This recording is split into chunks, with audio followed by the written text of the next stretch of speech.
QuickBooks Pro Plus Desktop 2022 OneNote Presentation, Internal or External Reports. Let's get into it with Intuit's QuickBooks Pro Plus Desktop 2022. If you have access to OneNote, would like to follow along, icon left-hand side, topic introductions 4380, internal or external reports. Also take a look at the immersive reader tool, topic introductions in the text area too, same name, same number, but with transcripts. Transcripts that can be translated into multiple languages, either listened to or read in them. Same name and number as presentations as well. Topic introductions designed to give an introduction to the topic, provide screenshots, links where applicable, give accounting background to complement the presentations, and can be used to follow along with the presentations if you don't have access to the software at that time.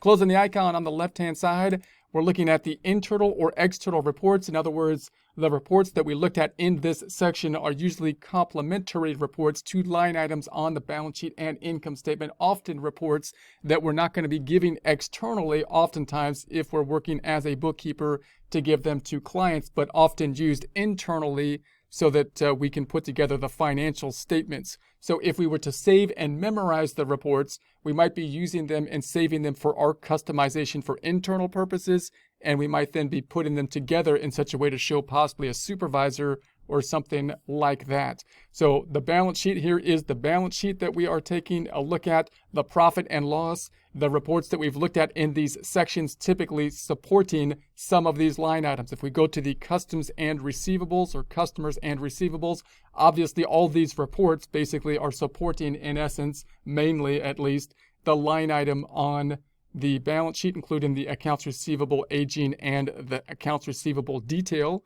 Here is the accounts receivable aging. Due to it being mainly an internal report, you might then save it for your own internal customizations, customizing it for your own internal purposes. We're in the sales area now, the sales by customer summary, sales by customer detail. Again, often reports that we would want for internal use, although you can imagine situations where clients might be requesting these, but they might not be something that you give them on a periodic basis along with the financial statements, but might provide to them upon request. So these are reports that you might save for internal use as well. We got the sales by item report. So here's the sales by item report. Again, something that might be requested by a customer, but something that will typically be used internally. So you might adjust the formatting of these reports and memorize them and save them for your internal reporting purposes. Here's the accounts payable aging summary. Also something that we probably going to use in order for our logistical purposes for the collection process on an internal basis of the report. So we'd probably be saving the format of this report in a way that we think is best for our internal use as opposed to presentation purposes for external presentation. Purchase by vendor summary we've taken a look at. This is something that breaks it out by vendor, which we could have a request from a customer for, but probably not something that we're going to be providing along with the financial statement as a standard report. So we might be sorting this in some way that would be best shown to us internally for internal work. Inventory valuation summary, also something that's probably going to be an internal type of report. So we might format this report for our purposes internally that we think are best for our internal needs and save and memorize that report. Employees and payroll reports. These are clearly going to be used to process our payroll and so on.